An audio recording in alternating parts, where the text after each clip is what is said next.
This is IGN. This COVID-era screen life horror film has one trick, and it's not a good one. This is your IGN review of Don't Log Off by Stephen Yuen Skyfe. Most of Don't Log Off is seen through webcams and smartphone cameras, but it doesn't start out that way. The first scene is a more traditional slice of horror filmmaking, following a young woman as she drives home at night. She gets out of her vehicle and then gets abducted, dropping her phone in the empty street. The camera slowly pushes in on the screen as though it's in a tractor beam, and from there, we're all digital. Unfortunately, this shift to the screen life mode of unfriended and searching isn't as dramatic as it could be, because Don't Log Off often fudges and fails to justify its desktop point of view. Set at the height of the COVID-19 pandemic, Don't Log Off picks up as a group of college friends gather on a video call to throw a social distance surprise party. They're all having a grand old time, right up until the birthday girl, Sam, played by Brielle Barbuska, steps away to check on a delivery but never returns, leaving her webcam still running. COVID quarantine made us all do some wacky stuff, but even by those standards, her sudden disappearance is strange. No one's even had the chance to sing happy birthday yet, and the guest of honor stepping away? The ensuing mystery thriller vibe eschews the supernatural threats haunting some of Don't Log Off's screen life predecessors, but it also sacrifices some of their versatility. The notion of a ghost in your machines is frightening because it could reach you anywhere with wireless reception, a luxury this movie doesn't have. Unfriended might be a better movie, but it's not like its characters are much stronger than the ones in Don't Log Off.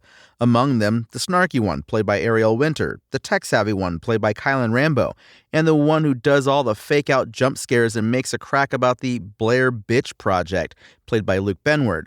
The problem is that a single earthly assailant hardly expresses our fears that we're in danger, even at home behind a computer screen. These goobers are all safe in their respective quarantines. To get them to wander one by one into harm's way, Don't Log Off has precisely one idea: go check on Sam at her place. Granted, the repetition doesn't totally sap the tension. Call it the great boon of screen life and its big brother, found footage. Peering into a fictional world exclusively through a cramped camera angle is inherently unnerving, and no amount of crummy writing or questionable acting can totally squash it. And Don't Log Off has plenty of crummy writing and questionable acting.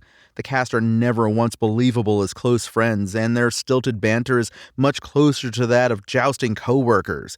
But they're at least believably in peril when they're FaceTiming their way through a dark room. Yet, even here, the film's execution does the format no favors. Beyond the in-real-life opening scene, Don't Log Off aches for you to know that it has been directed and edited. We're constantly seeing zoomed-in views of relevant text or full-screen reaction shots from the characters' camera feeds. Such flourishes feel pointless and awkward, given how straightforward the few scenes of internet sleuthing are.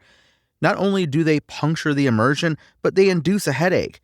Headaches are a symptom of COVID-19, though, so at least Don't Log Off was able to successfully transmit one "you are there" scare from its screen to ours. Both the COVID-era setting and the computer screen presentation of Don't Log Off show flickers of promise, but this horror film has no clever ideas for using either one. Full of stagnant plotting, it can only count on the minor tension it wrings from the remaining novelty of the screen life format.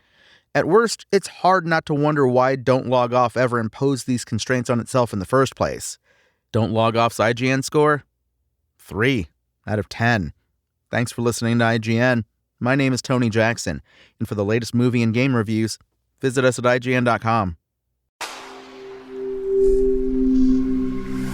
SpokenLayer.